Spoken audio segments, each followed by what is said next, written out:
नाज़रीन अस्सलामु अलैकुम वरहमतुल्लाहि वबरकातुहू। सीधी बात के ताज़ा तरीन प्राइम टाइम में आप लोगों का इस्तकबाल है। नाज़रीन, मैं अंसार अजीज़ नदवी इस वक्त आप लोगों के सामने अमेरिका के लॉस एंजलिस यानी कैलिफोर्निया में लगने वाली आग और उस पर होने वाले तबसरे और जिनेवा में सहाफ़ियों को दिए गए ब्रीफिंग के दौरान WMO की तर्जुमान क्लेयर नोइली ने क्या कहा और अल्लाह पर ईमान रखने वाले इसको किस नज़र से देख रहे हैं। गज़ा में जो तबाही मचाई गई 14 महीनों में, वहाँ के तबाही के मंजर के साथ साथ कैलिफोर्निया के इन जले हुए मनाजिर को पेश करते हुए लोगों के क्या क्या तबसरे हैं और अल्लाह पर ईमान रखने वाला किस तरह से इससे इबरत हासिल कर सकता है, उन तमाम चीज़ों पर मैं थोड़ा थोड़ा या थोड़ी थोड़ी रोशनी डालने वाला। नाज़रीन, मौसमियात के आलमी इदारे वर्ल्ड मेट्रोलॉजिकल ऑर्गेनाइजेशन जिसको WMO ने अपने ताज़ा रिपोर्ट में कहा है कि अगरचे हिफाजती इंतजामात से कुदरती आफात, इस लफ्ज़ के इंतखाबात पर आप अंदाज़ा लगाइए। उन्होंने कहा कि अगरचे हिफाजती इंतजामात से कुदरती आफात जैसा कि लॉस एंजलिस की जंगल की आग है, इसको रोका नहीं जा सकता, लेकिन इससे ज़िंदगियां बचाने और अमलाक का नुकसान कम करने में मदद मिल सकती है। यानी कि मौसमियात के आलमी इदारे वर्ल्ड मेट्रोलॉजिकल ऑर्गेनाइजेशन इस बात को मानता है कि ये कुदरती आफत इस वक्त जो है कैलिफोर्निया के लोगों पर आई हुई है, ये इंसान की किसी गलती का नतीजा नहीं है। चाहे अमेरिका की हुकूमत ला के चिल्लाते रहे कि आग कैसे लगी, कहाँ से लगी, क्यों लगी, कहाँ गलती हुई, इसका हम अभी तहकीकात कर रहे हो, तहकीकात करने के बाद न जाने कब तक रिपोर्ट आए। लेकिन उससे पहले ही वर्ल्ड मेट्रोलॉजिकल ऑर्गेनाइजेशन WMO की तर्जुमान जिनेवा में सहाफ़ियों को जो ब्रीफिंग दी, जो तफसीलात फराहम की, उसने कहा कि हिफाजती इंतजामात आग से होने वाले नुकसानात कम करने में कलीदी किरदार अदा करते हैं और आबादी के इनखिला के मंसूबे इंसानी जानें बचाने के लिए अहमियत रखते हैं।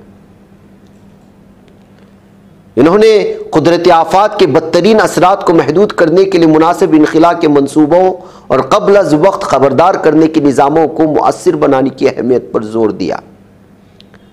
इस हफ्ते लॉस एंजलिस के मुख्तलिफ हिस्सों में फैलने वाली तबाहकुन जंगल की आग से 10 अफराद के हलाक होने की ऑफिशियल रिपोर्ट आ रही है। 10,000 से ज़्यादा इमारतें जल चुकी हैं, 2 दिन पहले की हैं। अब तो ये आग लगातार आगे बढ़ती जा रही है, कई शहरों को लपेट में ले चुकी है।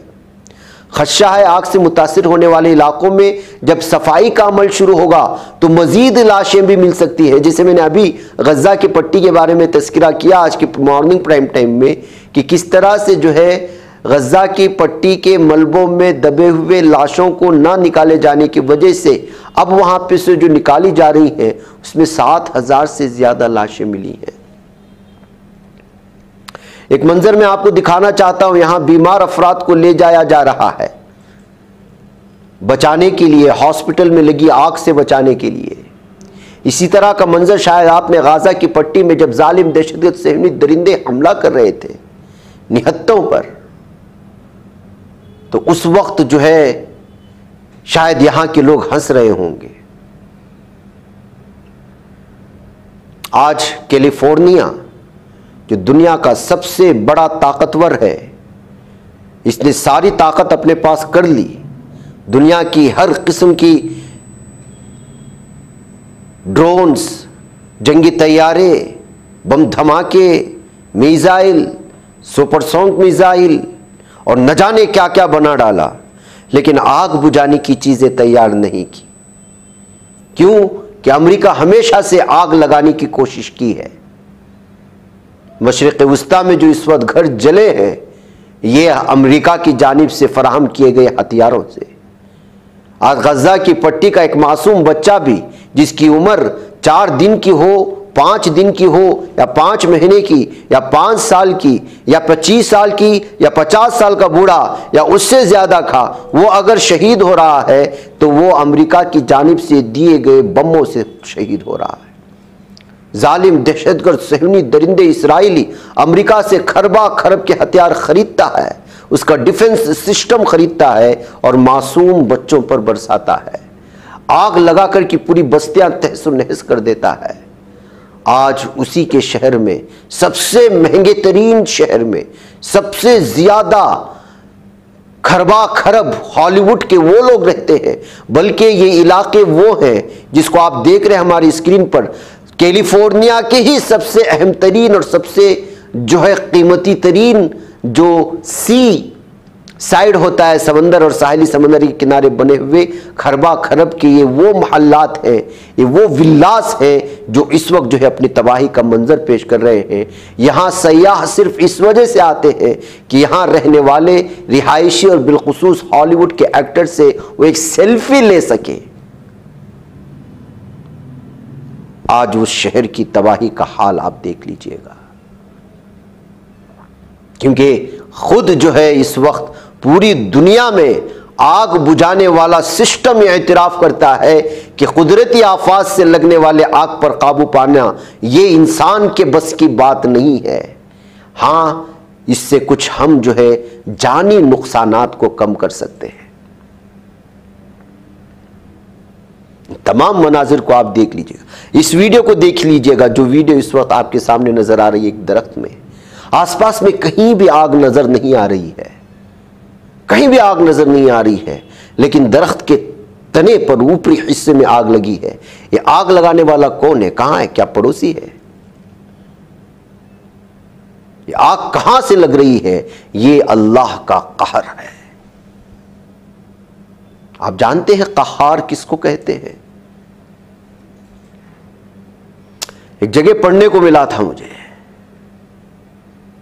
शेख डॉक्टर अहमद तैयब शेखुल अजहर के हवाले से ये तफसीलात फराहम करने की कोशिशें हुई थी कि अल कहर कुरान में इसी के नाम के साथ आया है और काहिर भी वारिद हुआ है।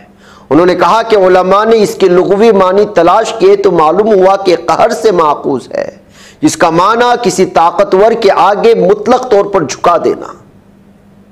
इसका माना यह है कि अल्लाह जालिमों को झुका देने वाला है और उनके बारे में मौत, शिकस्त या बीमारी का फैसला करने वाला है। बीमारी का फैसला करने वाला है। कोरोना की जो वबा पूरी दुनिया में फैली, आप उससे अंदाजा लगाएं। मौत और शिकस्त के सिलसिले में अगर आप अंदाजा लगाना चाहते हैं तो एशिया ममालिक में होने वाले जलजले या आने वाले सैलाब या पूरी दुनिया में आने वाले हर तरह के अजाबात, जिसको हम अलग अलग शक्ल में देखते हैं, कभी जो है तूफान की शक्ल में, कभी दरिया में आने वाले जलजले की शक्ल में और कभी अज़ब खुद लगने वाली आग की शक्ल में, जो इस वक्त लॉस एंजलिस के बड़े बड़े महल्लात हमें इसका नज़ारा पेश कर रहे हैं। लिखा गया है क्योंकि हिकमत का तकाज़ा यही है, उलूही अदल और इंसानी मंतिक यही कहती है कि जो लोग अल्लाह की ज़मीन पर अल्लाह के बंदों से खेलते हैं, उनके जज्बात से खिलवाड़ करते हैं, कमज़ोरों के साथ तकब्बुर से पेश आते हैं, अपना गुरूर में आकर के, घमंड में आकर के मजलूमों पर इंतहा दर्जे का जुल्म करते हैं, उनको झुका देने के लिए एक ज़बरदस्त कुव्वत है जिसका नाम है अल कहर।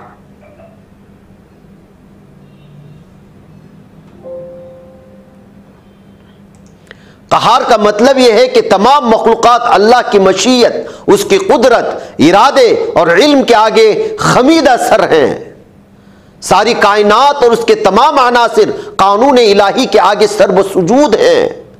जो कानून किसी भी वक्त खामी का शिकार नहीं होता, इस तरफ इशारा भी किया उन्होंने कि इस तरह का तस्लीम और सुजूद जिंदगी को मुनज़्ज़म करने का वजीफा है। जैसे हम देखते हैं कि इंसान जिंदगी को मुनज़्ज़म करने के लिए कानून को तस्लीम करता है, इसी तरह ये कायनात एक बहुत बड़ी फैक्ट्री है जो हादिसाती तौर पर काम नहीं करती, नहीं तो पहली लम्हे ये एक दूसरे से गुत्तम गुत्था हो जाती। इस बात की दलील कार का मतलब खुदा का गालिब कानून है।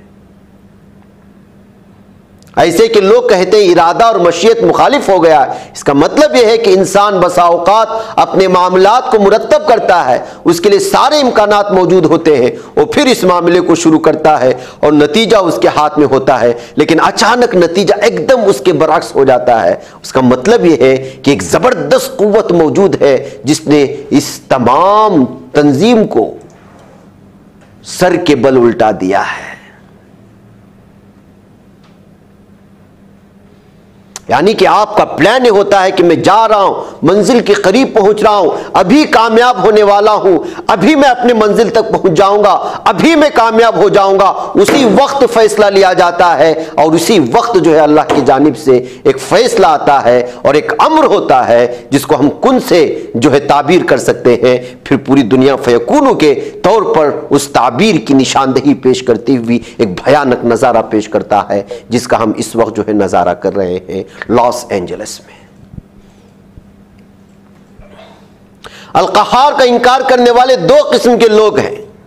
एक वो जो अल्लाह पर ईमान रखते हैं, हकीकत को जानते हैं मगर सरकशी पर उतर आते हैं, ये मुल्हिद हैं और अल्लाह के आदिल होने का इंकार कर रहा है, या उसका हदफ सिर्फ शोर डालना है कि वो कैसा खुदा है जो क़हार है। ये बात बहुत पुरानी है, नई नहीं है। इसका मतलब ये है कि उसको ये बात पहुंची, उसने उसमें गौर किया और इस नतीजे पर पहुंचा कि यही बात ठीक है, मगर फिर उसने इंकार कर दिया। जैसे अल्लाह ताला का इरशाद है, उन्होंने इसका इंकार कर दिया लेकिन उनके नफ्स इस बात का यकीन रखते हैं, चुनांचे ये वही है जो ईमान के बाद इंकार कर देता है। और दूसरा वो शख्स है जिसे तशवीशज़दा बात पहुंची और वो रास्ते में भटक गया और फिर इंतहा पसंदी का शिकार हो गया। उन्होंने इस बात की तरफ इशारा किया कि जिस शख्स को सिरे से दावत पहुंची ना हो तो अल्लाह उसका मुआखजा कैसे करेगा। जो शख्स ये जानता ही नहीं है कि मोहम्मद मुस्तफ़ा सल्लल्लाहु अलैहि वसल्लम कौन है, उनका पैगाम क्या है, उसने कुरान ही ना पढ़ा हो, तो अल्लाह ताला का इरशाद है, हम रसूल भेजने से पहले किसी को अजाब नहीं देते, तो अल्लाह किसी को हुज्जत कायम होने से पहले अजाब नहीं देता, वो अपनी तरफ से मुअजिज़ात देकर आपकी तरफ रसूल भेजता है।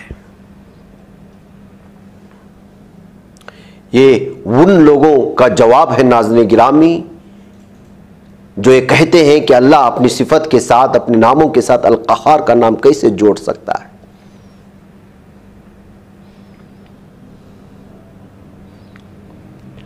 आप सल्लल्लाहु अलैहि वसल्लम ने कुरैश का उस वक्त मुकाबला किया जब आप इंतहाई कमजोर थे और वो पूरी कुव्वत रखते थे। आप सल्लल्लाहु अलैहि वसल्लम ने आयत पढ़ते हुए उन्हें कहा कि अल्लाह जुल्म नहीं करता, और उन्हें दूसरी आयत सुनाई जो कहती है कि अल्लाह क़हार है, लिमनिल मुल्कुल यौम लिल्लाहिल वाहिदिल क़हार। तारीख में किसी शख्स ने भी उन्हें यह नहीं कहा कि आप मुतज़ाद शख्स है। कभी कहते हैं कि वो जुल्म नहीं करता और कभी कहते हैं कि वो क़हार और मुंतकिम है, हालांकि वो लोग दिन रात आप पर घात लगाए हुए बैठे हुए थे। उन्होंने इस बात पर जोर दिया कि तारीख हमें ये तो बताती है कि उन्होंने आप सल्लल्लाहु अलैहि वसल्लम को कितनी तकलीफ दी, आप पर गंदगी फेंकी और अपने वतन से उन्हें निकाल दिया, लेकिन किसी ने आप पर मुतज़ाद बातों की तोहमत नहीं लगाई। इसकी वजह यह है कि अहले अरब क़हार का मतलब सिर्फ झुकाना और इंतकाम लेना नहीं लेते, बल्कि वो उन मुतकब्बिरीन और सरकशों के ज़िम्न में भी इस्तेमाल होता है जो लोगों पर जुल्म करते हैं। चुनांचे अल्फाज के सियाक और उनकी दलालतों के इल्म ने उन्हें ऐसी बात कहने से मना किया है।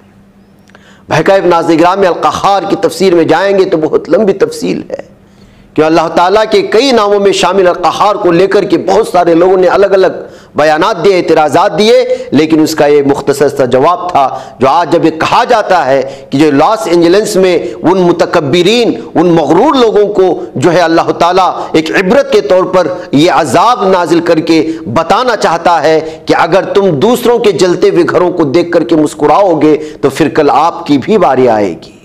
एक ऐसी ताकत है जो बैठ करके सारा कुछ देख रही है, जो कभी भी हमारे मुतकब्बिराना अमल को देख करके हमारी पकड़ कर सकता है। नाज़िर-ए-गिरामी, लॉस एंजलिस में फैलने वाली इस आग और गज़ा की पट्टी में फैली हुई तबाही और मचाई जाने वाली जुल्म सितम की इंतहा, शाम, यमन और दीगर लबनान वगैरह इलाकों में होने वाली तबाही, और इस वक्त जिस तरह से एक मुतकब्बिर बादशाह पूरी की पूरे मशरिक़ वस्ता को जो है धमकियाँ दे रहा है, जलाने की बात कर रहा है, नस्लों की तबाही की बात कर रहा है, ऐसे में एक छोटा सा इबरत का निशान इस वक्त अल्लाह की जानिब से इस अमेरिका की मुतकब्बिर हुकूमत के सामने रखी गई है और इसराइल के सामने रखी गई है। क्या वो इबरत लेंगे या फिर अपने तकब्बुर और अपने घमंड और अपने जो है ताकतवर और सुपर पावर होने के नशे में फिर से मजलूमों पर जुल्म करेंगे? ये आने वाला वक्त ही बताएगा। ये कहते हुए अलग अलग तफसीरों के साथ इन तमाम चीज़ों को पेश करने की कोशिशें हुई है। नाज़रीन, मुझे इजाज़त दें। अस्सलामु अलैकुम रहमतुल्लाहि व बरकातुहू। ये बच पाता है कोई सहाफ़ी की निगाहों से, मिलाता है ये लोगों को मोहब्बत की पनाहों से।